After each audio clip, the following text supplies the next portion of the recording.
Hey friends, welcome to episode 549 of the My 123 Cents podcast. I am Kevin Huntsberger, joined this week by Chad Smart, and we are kind of on the I don't want to say buzz or a hangover of Saturday night's main event, but kind of inspired by the weekend show. And Chad, I know we probably view it differently, literally and figuratively, but I got to tell you, the one thing I would change about Saturday night's main event to make it The stand out date, even more so, what's that?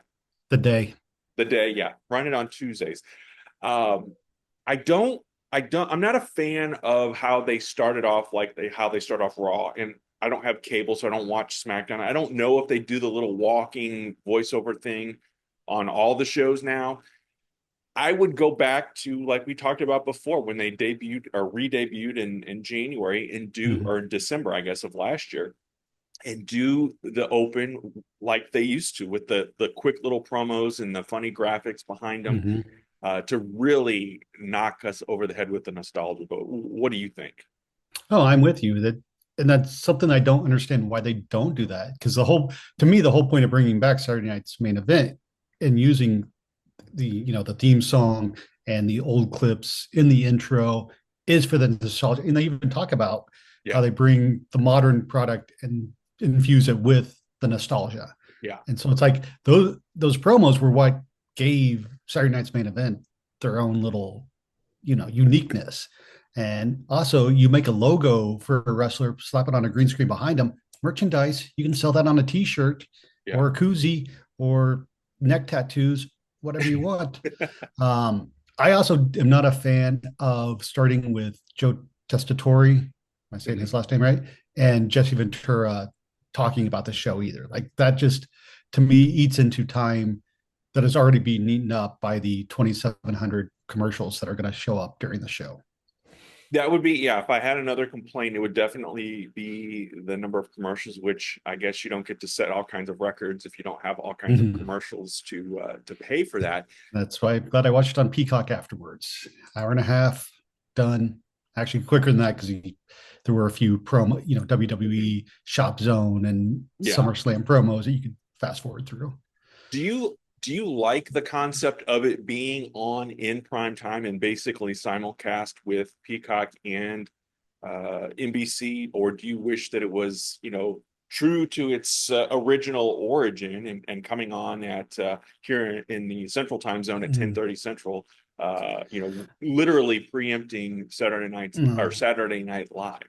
I mean, it's amusing that they use Saturday Night Live will not be seen tonight in its place, Yeah, open for the show that technically isn't replacing Saturday Night Live. I mean, I'm old, so I actually did watch it more in the 10:30 time slot yeah. afterwards. But no, I think if you're trying to get the most eyeballs, the prime time slot is, and looking at the state of television right now, I think sporting events are more uh, live watched than Mhm. regular television. Yeah, Scripted sure. or I was going to say scripted or reality, but that's also scripted. Um, so I think it makes sense. It's not like NBC is preempting the Golden Girls to throw on.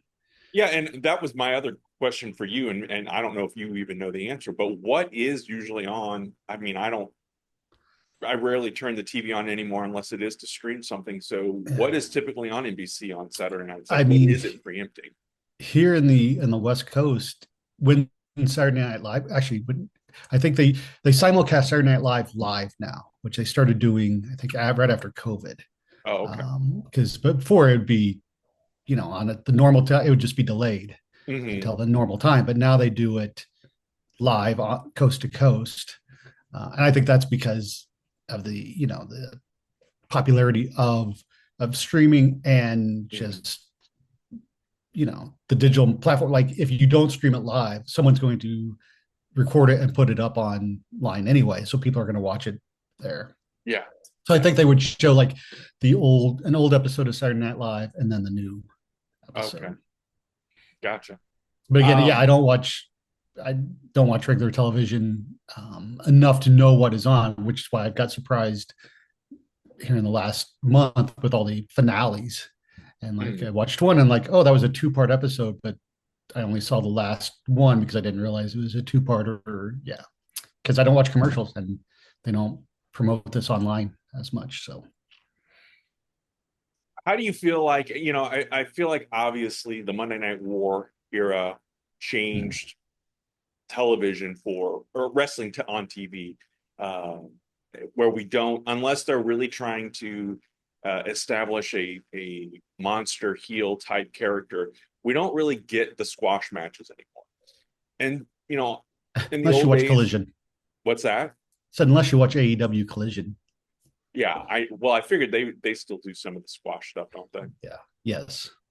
But with WWE, especially with Saturday Night's Main Event, I mean, I can remember back in the day, they always started off because, like we said, it's late. It's 10:30 here in the Central Time Zone and 11:30 on the East Coast. So you would get Hulk Hogan or the Ultimate Warrior or Randy Savage or whomever in those first 30 or so minutes of the show, and then usually at the end it was Coco Beware or the Brooklyn Brawler or somebody along those lines. Last night or Saturday night, as we were watching, it was five PLE or Raw or SmackDown quality matches, if you will, Mhm. in terms of the star power. We had Chelsea Green and Zelina Vega. CM Punk was there. We saw the stars, if you will. Mhm. Do you think that helps or hinders the overall trying to differentiate, but we're still seeing a Saturday Night's Main Event kind of being that? Because back in the day, we got the squash matches on Saturday or Sunday afternoons, and Mhm. then once a quarter of pay-per-view, there was no big deal. I think that they've done a good job of keeping Saturday Night's Main Event, to me at least, special and kind of keeping storylines going, but also giving us that dose of nostalgia. Yeah. Well, and I would also throw in, going back to our comment earlier about the opening promos, one of the other staples of Saturday Night Live was like the skits, ongoing skits in the show or the theme, like, Saturday Night's Main Event. yeah. What did I say? Saturday Night Live. Well, they also try to have skits throughout the They do show, but they're not skits as too. entertaining. But Saturday Night's Main Event is like the Uncle Elmer's wedding Yeah. stuff or the Halloween episodes and I think that's missing from the Saturday Night Main Event now as well. And that's a way to also showcase other talent that's not on the show. And, especially I think the purpose of Saturday Night's Main Event is to try to get the casual viewer, people who may not, be the diehard who is either lapsed or hasn't seen wrestling or turns in, and you want to showcase as much as you can. So I think in that regard, that's why they also don't do the squash matches because you want to have something competitive. Uh, Would but would you do the legend introductions? Would you instead incorporate them into a backstage sketch skits, or skit? sure. I mean, and that's the thing is, sadly, and I don't hope this doesn't sound as bad as it does in my head right now, but It will. it will. But like last on this episode, they had Leilani Kai. How many people besides the diehards that have been watching since the 80s know who Leilani Kai is? It's one thing to have like a Hogan, a Savage.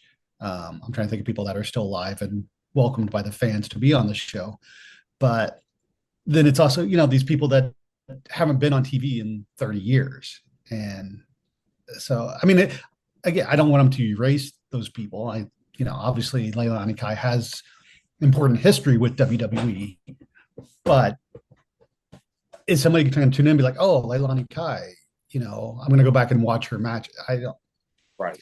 I don't know. So yeah, I think it's star power is what you're looking for.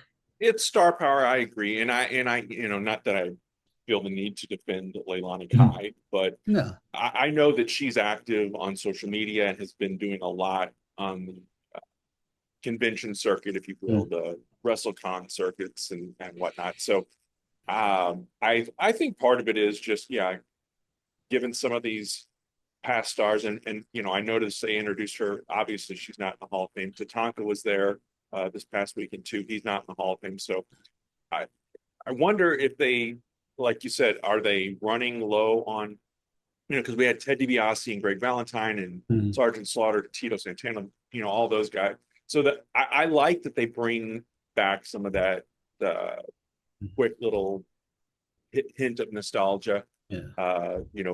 Barry Windham and Mike Rotundo were there in their U.S. Express jackets, which I think is a little weird. It is kind of weird, because Barry Windham had multiple characters in Mhm. WWE, but then also, even in WCW, NWA when he was in the Horsemen, a much different character than what he was when he was U.S. Express Barry Windham, and Mike Rotundo, we obviously know, was IRS, and I think is probably more closely associated with that character.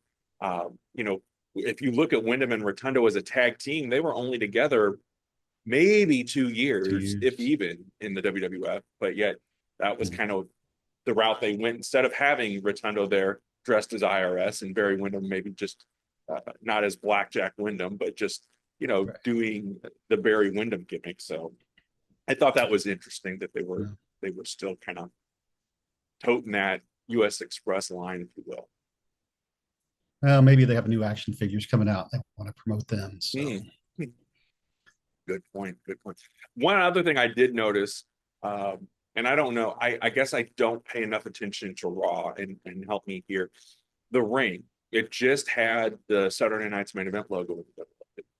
There was no other branding or advertising mhm. going on there. Obviously, the big prime bottle was sitting outside the ring. Logan Paul was there. So, does Raw have the ring all decked up like it does for PLEs, or do you remember?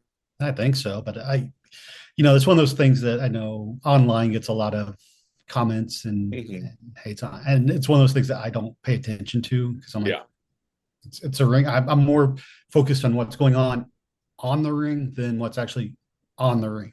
yeah. Yeah. Yeah. Let's talk about something you said earlier too. You're not a fan of the Joe Testator. I think we're saying his name right, but I'm not 100% sure. And Jesse Ventura kind of opening the show. Mm. Um, why you said it takes some of the time, but is there anything else? Because to me, it feels like with Jesse these days, it's almost like you're walking on eggshells, or you're waiting for him to say. Like, I'm just Mhm. wondering. I can't imagine this happening in the Vince McMahon era, Mhm. and I just wonder if they put any kind of stipulations or anything with him when he's out there, because there were some times during the broadcast that I kind of cringed as he was going on, because sometimes it does sound like old man yelling at clouds. Mhm. Which we know all about, so we Exactly. can talk about that.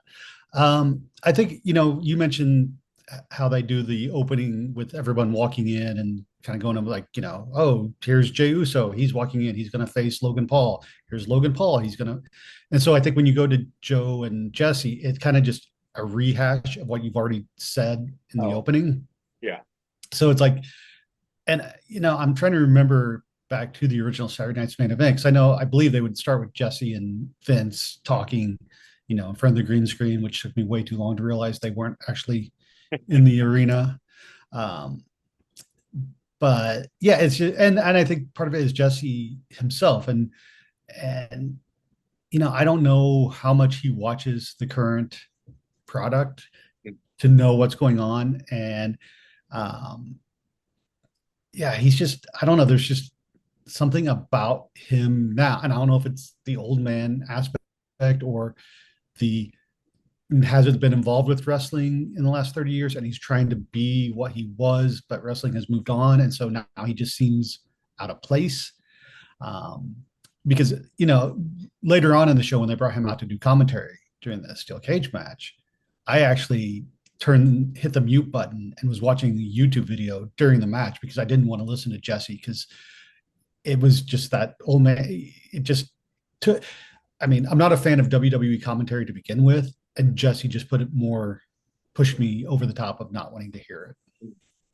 Especially, and I saw someone made a comment like did Jesse know that Logan Paul and Jake Paul are two different people, or does he just not care because he made a comment about Mike Tyson Yeah, who fought Jake?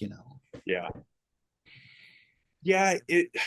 It was definitely different. And then I mean, he kind of went on and on Well, about real quick, Damien. Oh, go ahead. yeah, because this just popped in my mind. I don't want to lose it again. So at the beginning of the cage match, they played a clip from an old Saturday Night's Main Event where Jesse teamed with Piper Yeah, and I think Orndorff was it Piper and Orton. Orton taking on the Hillbillies.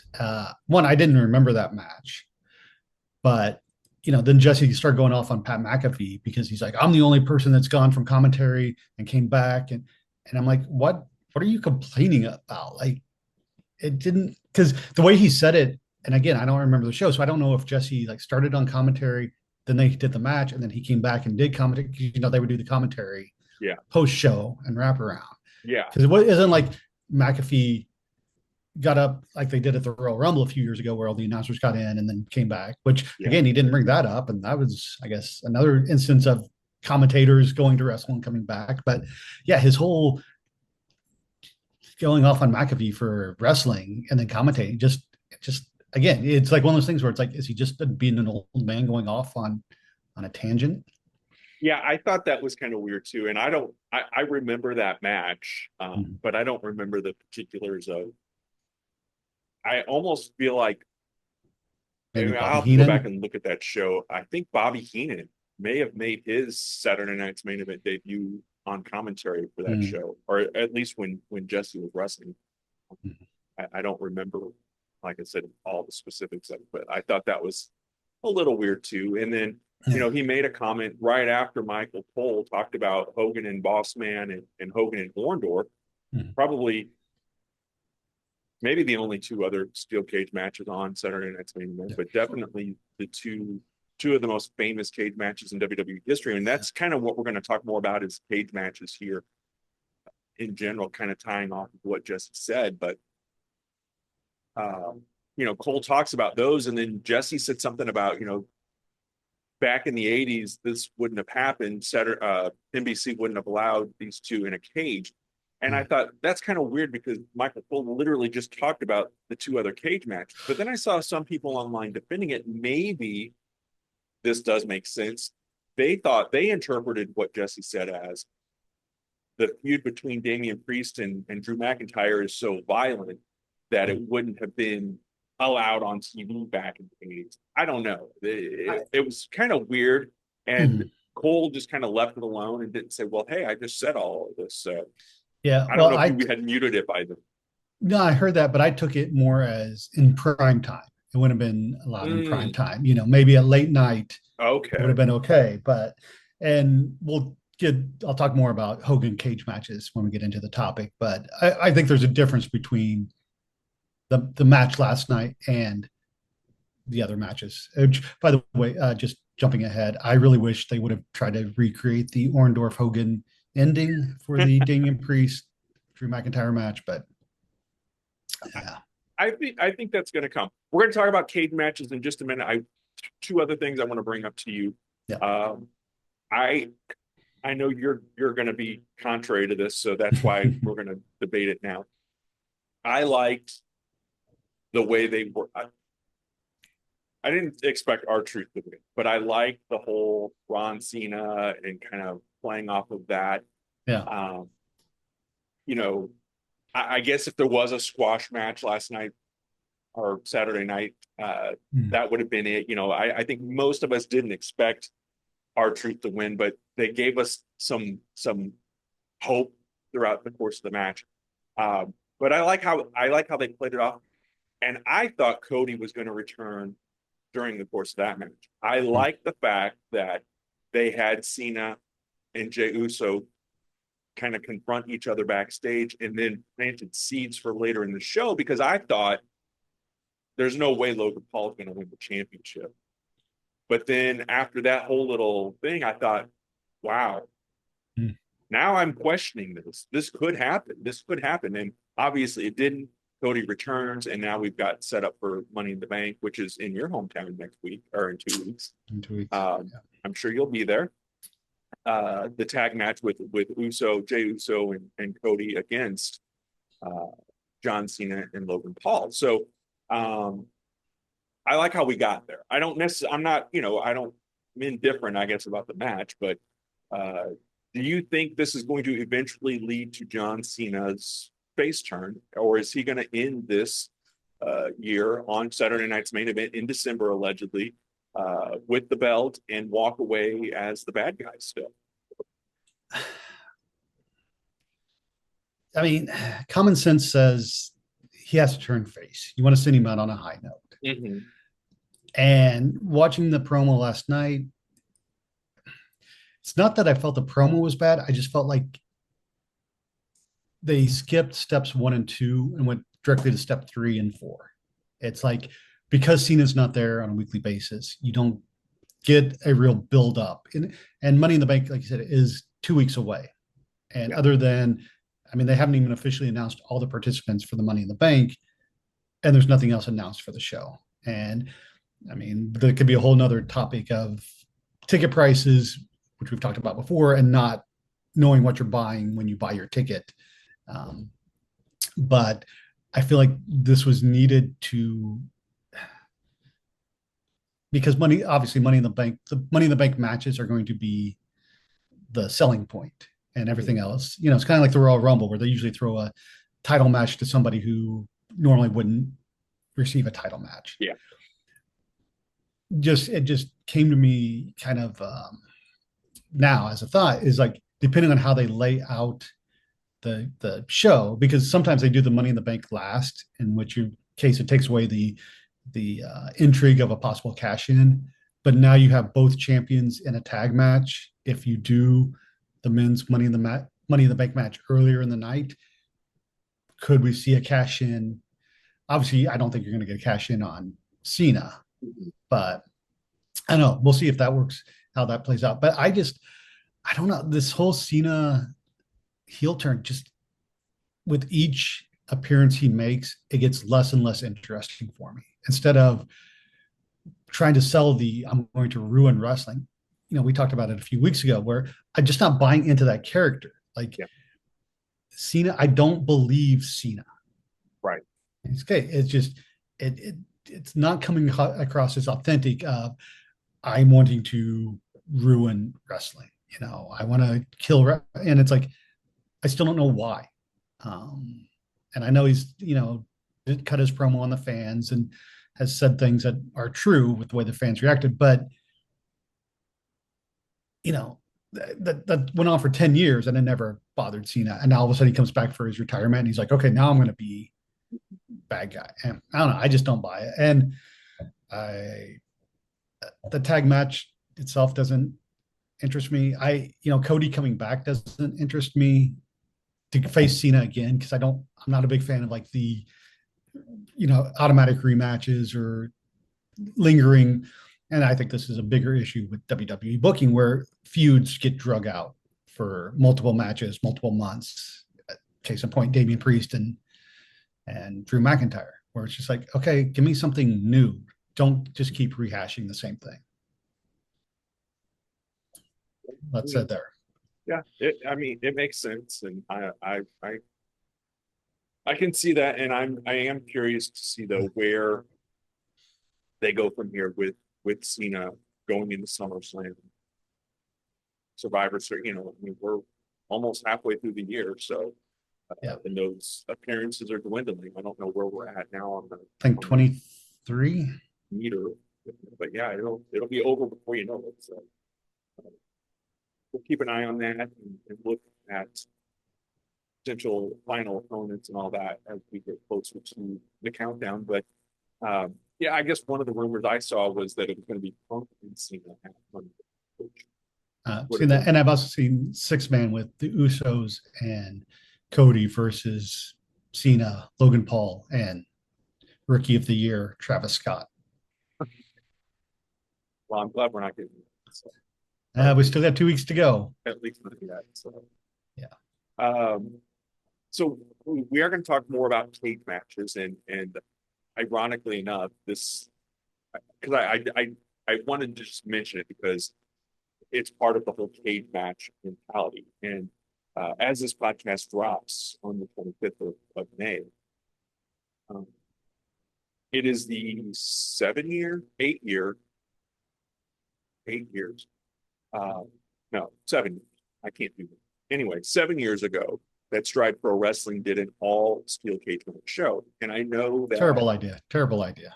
well, and I want to talk about that. I know in the past, um, TNA, Impact Wrestling did.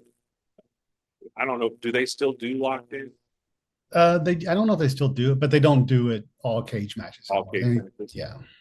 Um, I think from an indie perspective, and I'm going to put on my, this was not a, it was a Stride show, but it was also promoted at a different venue in a different place, and they had gotten the steel cage and they wanted to do something with the cage throughout the night. I don't know if that part of it was, cost of the cage and having it so they might as well use it, but I think a lot of it is at an indie show, and I think I don't remember if you were at the show where we did the cage match with All American Pro Wrestling, but like how much time that took Yeah. to set up for just that one match. And so Mhm. I think part of it is convenience of just setting it up. And at an indie show, there's not a whole lot of other things to do other than sit there and wait for the crew to put up the Mhm. cage. So I think it's out of partly necessity of, okay, we've got it up and we're just leaving it up. Um, I was part of that show with Roger Mathis and in the cage, and a whole different kind of feel and vibe. But anyway, do you think you're not a fan of the all cage match shows? No, I'm not a fan of that. I'm not a fan of the Hell in a Cell pay-per-view where you have multiple Hell in a Cell matches. It just, to me, it diminishes the point of the match. Like that, a cage match should be either at the end or near the end of a big feud. It shouldn't just be, let's throw some random guys into a cage and have them fight. And I feel like Saturday Night's Main Event that we just saw, Drew Mhm. McIntyre and Damien Priest, because they kind of kept alluding to that, like this is going to settle this feud. I'm curious if this one is now officially over. Um, so I agree. The cage comes. It is the conclusion of typically a feud where you keep out the interference. The first cage match I remember seeing is the match that kind of hooked me as a fan. And that was Kerry Von Erich and Ric Flair. And we know that they had several matches after that. I think sometimes the cage was just used as window dressing or as an attraction. Another cage I remember very vividly as a kid was Tito Santana and Greg Valentine when Tito won the Intercontinental Championship back. And WWF's cage matches, and this is what we're going to get into the conversation, were different from other companies because you could escape the cage. And I remember that Tito Greg Valentine match where Greg was trying to go out the door, Tito was going over the top, he kicked the cage door shut on Greg Valentine and ended up dropping to the floor and winning as a result. Jesse brought up a good point where Damian Priest won the cage match by simply exiting through the door. And we were trying, before we started recording, we were talking about this. And what is your thought, one, on, because I know you were more of a JCP guy back in the day, and there were lots of great bloody, gory cage matches in that era where you had to make your opponent submit or pin them. There was no escaping the cage. What are your thoughts on escape from the cage versus beating your opponent inside the cage? Yeah, I mean, it's somewhat kind of funny for my own personal taste because for the longest time as a kid, I liked the escape the cage match better than the pin or submit, just because I thought it added a different value to the match. And that maybe it's because I saw more WWE matches, cage matches than I did JCP because I don't know why. Yeah. I guess maybe because if they were on, I guess they were on house shows more often than you would get on Saturday night. And Yeah. so since I was watching I would watch the Madison Square Garden and the Boston Garden shows on a monthly. And I remember promo for a match like the next month when it was going to be the Dream Team versus the Bulldogs in a cage, and the Bulldogs are standing behind the chain link fence, and they got like a head of lettuce, and they're like scraping the lettuce across the cage to show how deadly it was. Like that as a kid, I was like, oh my gosh, that's Yeah. mean. But yeah, I don't know. There was a part of me, and maybe it's also in the video games. That was the whole point. I had the Sega CD Rage in the Cage, which was a terrible wrestling game, but the whole point was to get out of the cage. So maybe that just psychologically, that's the way that I thought about cage matches. But now, um, I I think pinning is the better, more finalizing, which isn't a word, but finalizing way to win the match. Whereas escaping can be kind of the coward's way out. Although, I also think it depends on how you set up the escape. Yeah. We talked earlier off air. I still think in the Superfly Snuka Don Morocco match, I think Superfly headbutted Morocco and he ended up falling out of the cage. I remember, I think it was X Pac and maybe Kane when they were fighting in a cage, and X Pac was climbing down and Kane kicked the door open and X Pac came down and crotched himself on the door, and then he allowed Kane to come in. I think if you can do something clever, we mentioned, Big Show throwing Steve Austin onto the side of the cage and the cage opening up, helping. So I think if you can make the escape interesting, that's fine. But yeah, does AEW, and not that we need to compare, but does AEW, when they do cage matches, is it pinfall or submission, or do they do the escape? I think they do pinfall. I mean, they just did one a couple weeks ago, and it was pinfall. Yeah. But yeah, and I don't know if you want to get into it now or save it for later on in the show. Chain link fence versus the Big Blue. Actually, that was next on my list. So yeah, Okay. I was a little surprised they didn't, because again, we talked earlier about the nostalgia of Saturday night's main event, that they didn't do Big Blue on for Damien Priest and McIntyre. So, the cage that we had at the Stride show for the indie show was a Big Blue style cage. It wasn't blue; it was black. I've been to other indie shows where they use the chain link.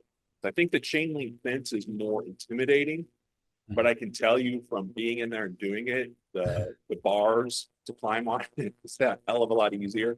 I think Big Blue got a lot of criticism back in the day because it was different, but I think now fans like it for, again, like I said, those nostalgia purposes. So I'm a little indifferent to it. I don't think it's as you can't shred that head of lettuce like you did with the steel cage, but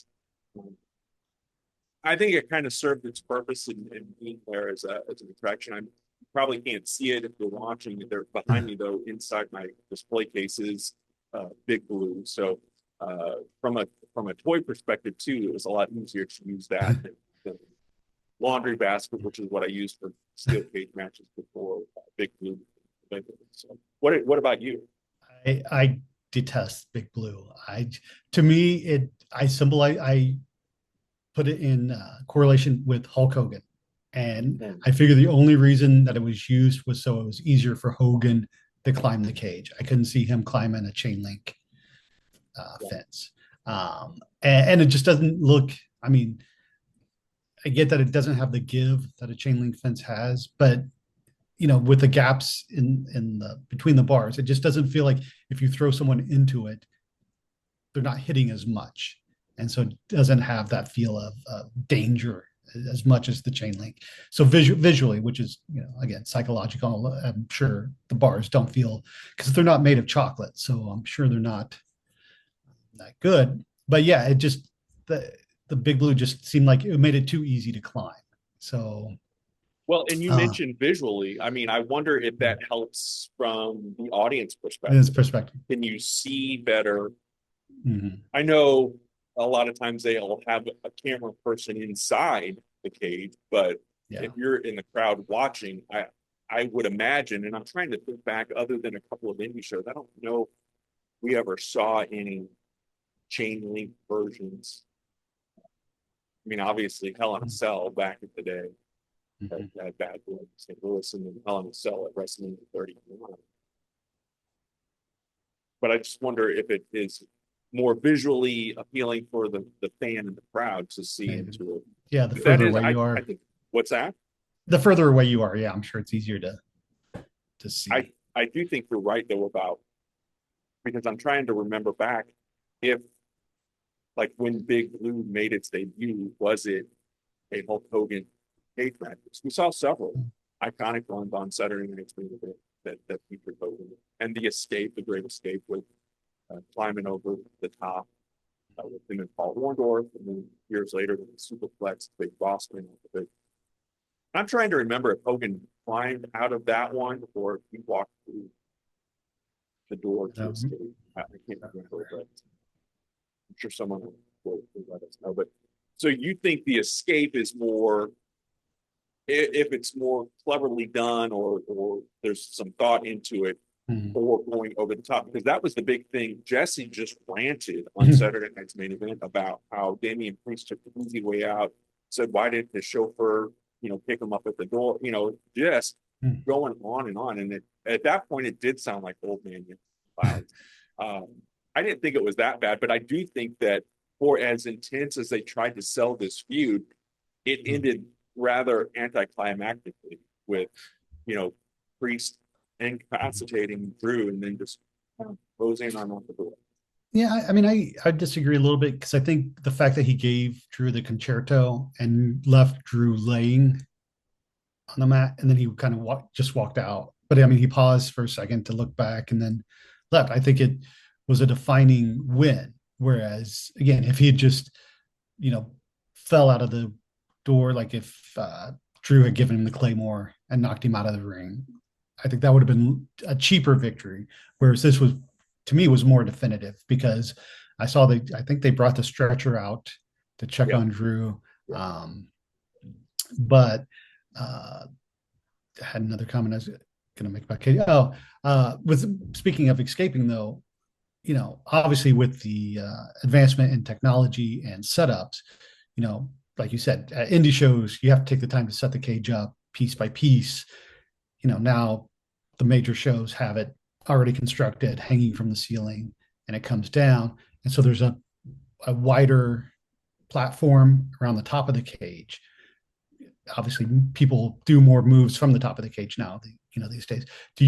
How does that affect your feeling of an escape or even just a cage match itself? Do you think that the platforms make it too easy to climb to the top? Do you think it makes the expectations of a top of the cage move? We see in the war games WWE style that don't have a roof, which whole nother old man yelling at clouds rant that we can go on. But you always see people climbing up. Io Sky always puts the trash can over her head and jumps off, and Michael Cole sells it like it's the first time he's ever seen it, much like Cena giving Big Show the AA 28 times, and Michael Cole always being impressed. But do you feel like that?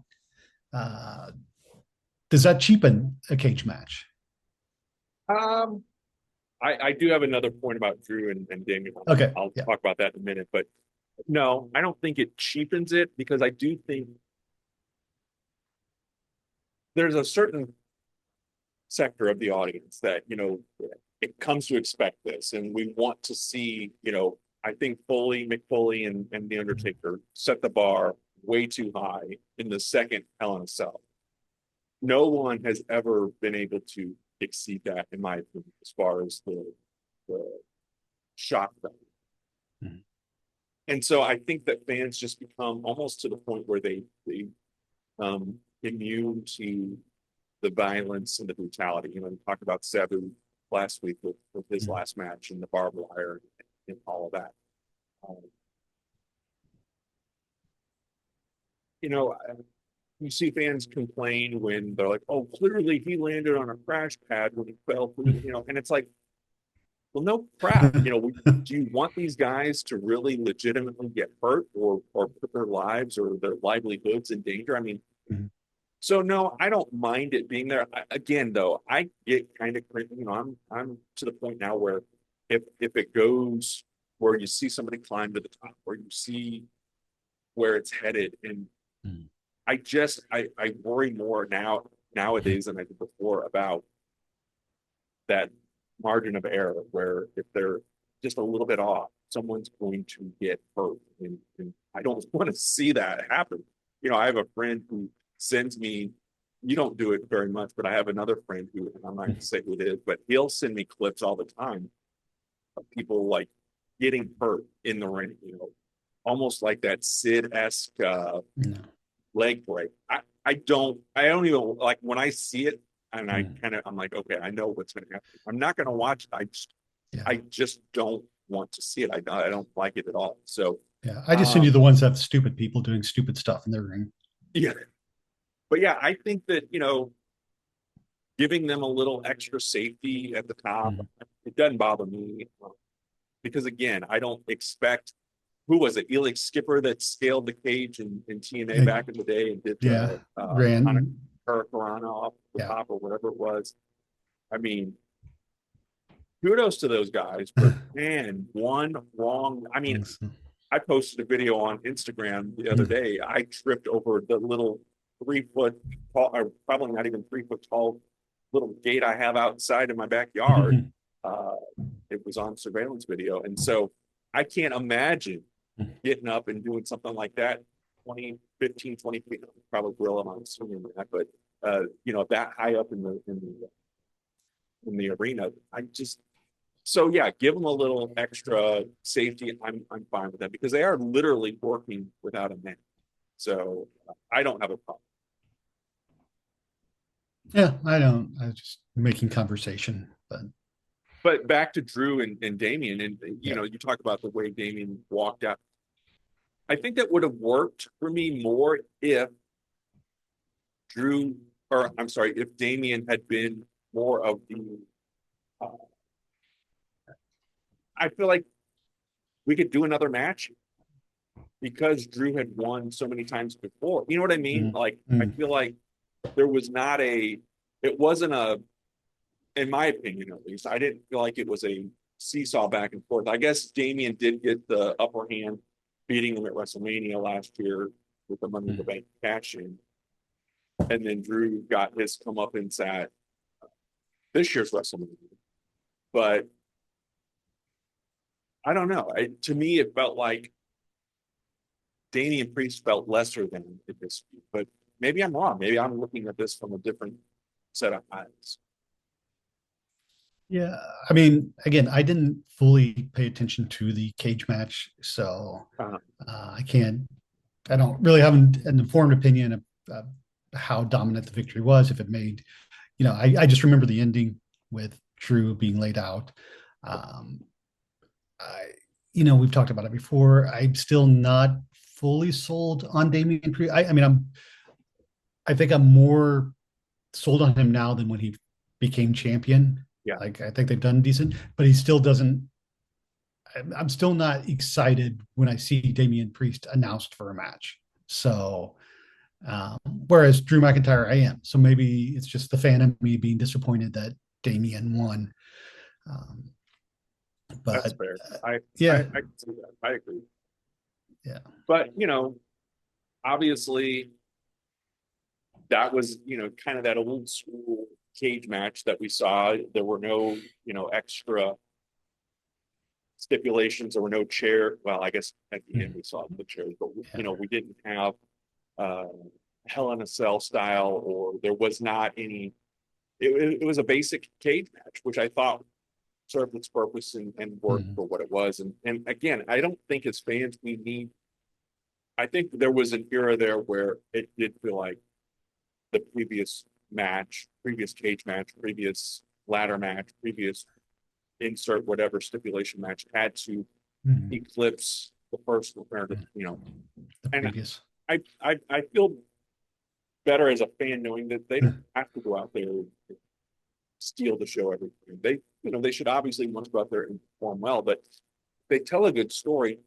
I don't need to see a lot of high risk or death defying moves out there. Just entertain me and tell the story and move on to wrestle another day. So And maybe that's part of the old name too, where I would rather come back and watch them next week or next month than, you know, Bronson Reed. We didn't talk about that, but he's obviously back now and has joined the Paul Heyman stable. Yeah, speaking of dangerous, broke both ankles diving off the top of the cage. Yeah, and I believe that was the last time we saw him Mhm. wrestle was at Survivor Series War Games, Yeah. and like I said, he broke both of his ankles doing something like that. And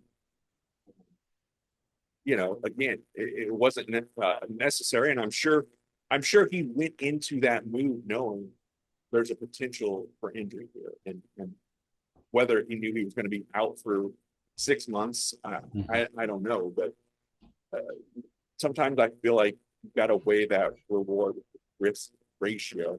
Uh, being gone that long, did him coming back, and again, he's another one of those guys that I kind of put in that Damien Priest league where he's just kind of there for me, and not knocking him or criticizing him, and appreciate the fact that he did what he did, but I was a little let down that he's the third man, if you will, of this modern day, what some are calling Dangerous Alliance or NWO or whatever faction. It can't just be this new faction. It's got to be a reincarnation of something that's supported to the American wrestling.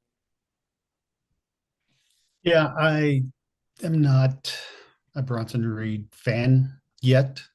I mean, who knows how they'll do, but I mean, it was a surprise. I didn't expect him back this soon, and there are no, online spoilers before his return. Yeah, that was good. And I think it's one of those things where I think a lot of people expected Sami Zayn to turn, and yes, I was one of them.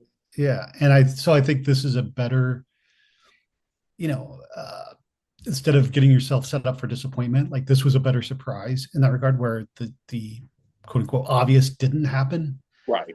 But the surprise was better than just a Russo shock moment, because to negate the expected.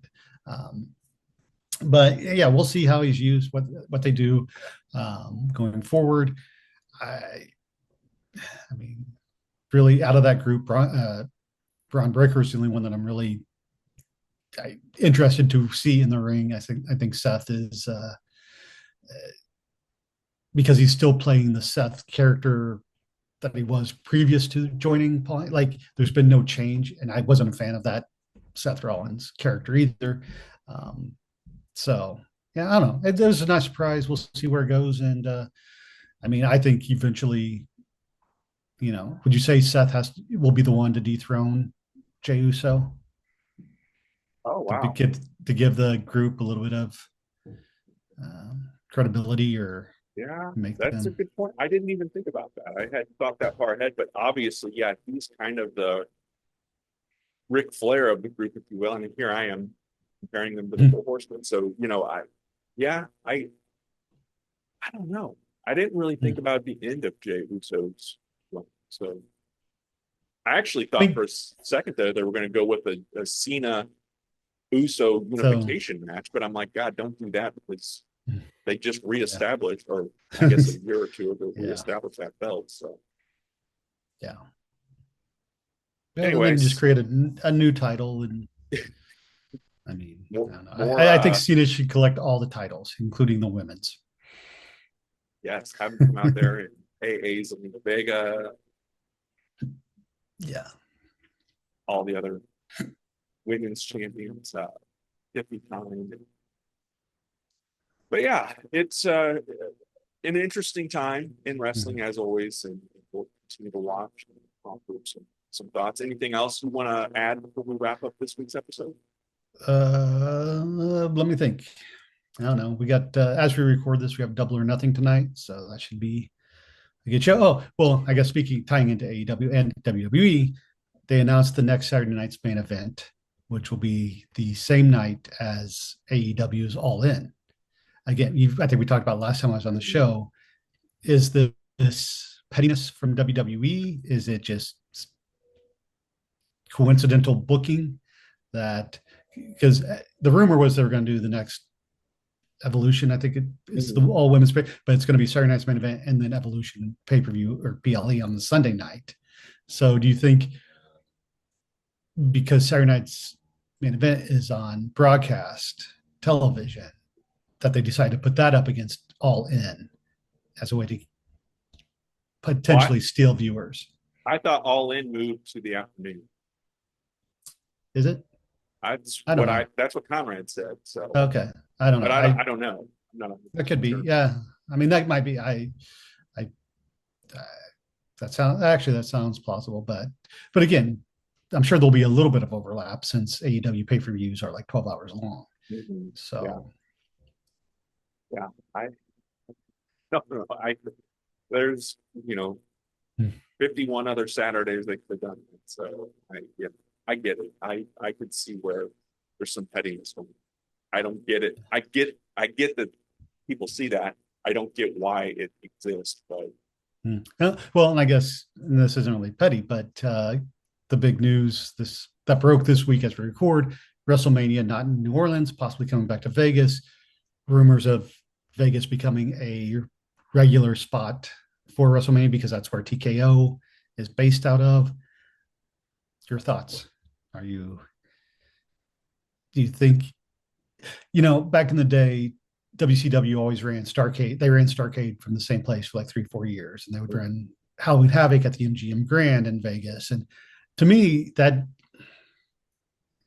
it just again, I want to see it someplace new every year. And I think the fact that they've gone back to Orlando and New York and New Orleans so frequently in a short span of time is not that interesting.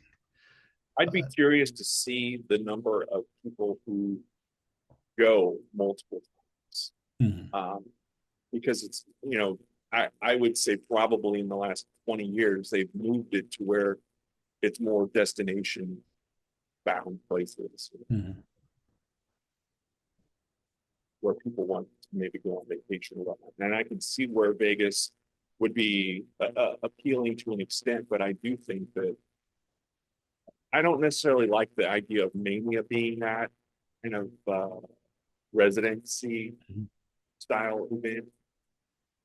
Like you said, Halloween Havoc had done it for a while, where I think people do save up and go to WrestleMania and make that their big thing every year. And so I can see where I would rather go to Orlando and move to Toronto or Los Angeles or whatever than to save up and go to Vegas every year for the next handful of years. So I hope that they don't make it a regular thing, but I wouldn't be surprised if they just, like you said, and like it, the TPA. and I believe the rumors it'll be Easter weekend again. So do you? Oh, they're moving the date too. I mean, that's what I've read. I don't. Wow. Well, I know Triple. Vegas, it's hurting, especially Easter weekend they've Mhm. reported. So I wouldn't be, like they say, money talks. So we'll see what happens. Very interesting. What do you think? Uh, I haven't been to Allegiant Stadium, but from what I saw this year, Mania, it looked too big. It just looked too wide for Mania. So I wasn't really impressed with the stadium itself. I I don't know. Maybe it's because I could easily jet over to Vegas every weekend if I wanted to. Like it doesn't. It's not a place that I'm like, oh my gosh, yes, it's even though it's close, I'm like, oh, I would rather go someplace new and different. But also, I guess I want to go someplace where I can see things new because I probably won't do all the wrestling events that are lined up for the weekend. So, but if I was going just to do wrestling nonstop, then it really doesn't matter where it is, as Very, long as the places are accessible and easy to get to. very well said. Well, friends, let us know your thoughts on the steel cage concepts, on the potential move for WrestleMania, the residents, eventually in Las Vegas. Weigh in, let us know, leave your comments. And again, thanks for listening and or watching to this week's episode. And we will see you next time.